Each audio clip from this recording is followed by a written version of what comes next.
You ask Tiger to solve. This deals with linear equations with one unknown. The final result is x equals 7/2. Let's solve it step by step. Simplify the expression. Expand the parentheses. Simplify the arithmetic. Group all constants on the right side of the equation. Subtract 16 from both sides. Simplify the arithmetic.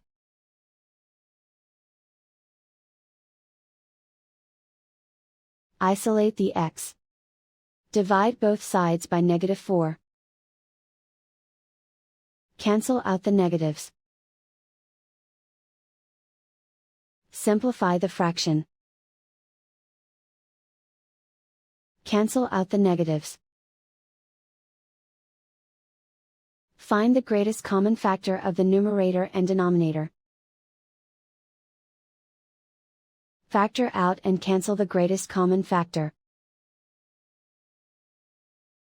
And so the final result is x equals 7/2.